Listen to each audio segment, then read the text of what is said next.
So finally, after 3 weeks, my Gruven little short shift kit here is finally came. So we're gonna stick this on here today. So you can see right here, it's this piece right here. That controls your side-to-side motion. There's just a lot of play there.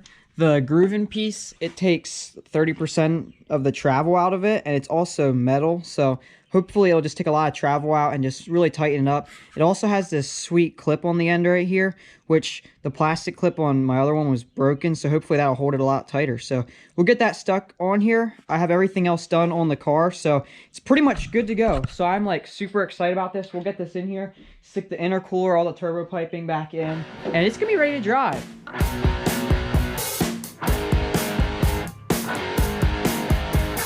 Alrighty guys, so I took this apart here and realized that this piece on the shifter right here, the plastic part, is busted, which is why that added some play in my shift tower. So I picked up this other one here. You can see it is cracked right there, but it's a big improvement over this one here. So we're gonna stick that in here, and hopefully that'll also help to tighten up this shifter.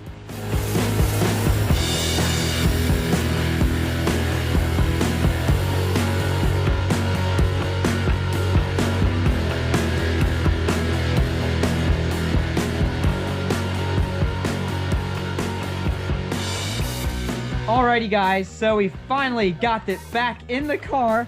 It is so awesome. I actually have a shifter in here again. As you can see, there's still a little bit of play there, but it's way better than what I had. It's much notchier, which is really sweet. Cannot wait to see how that feels. So finally, after the third video, my O2A shifter rebuild is finally done. I know these videos got kind of spread out because I've been focused on the GTI, but I just want to share a little bit to you guys about what it was like. So I talked about O2J shift box, like putting that in, is that worth it and stuff. So I got this in the car. Not totally happy with it. I kind of shared the last video about what it was like putting in, and not all the bushings matched up because I got the G60 rebuild kit.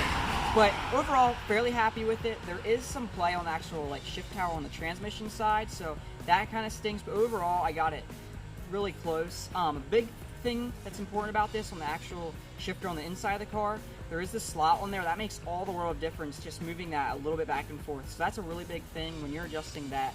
That affects a lot the way it drives.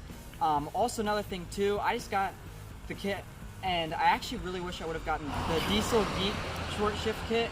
That there is actually better, and specifically made the O2A out of the VR6. From what I've seen, people like that one better. So that's, if you're gonna do that, do that.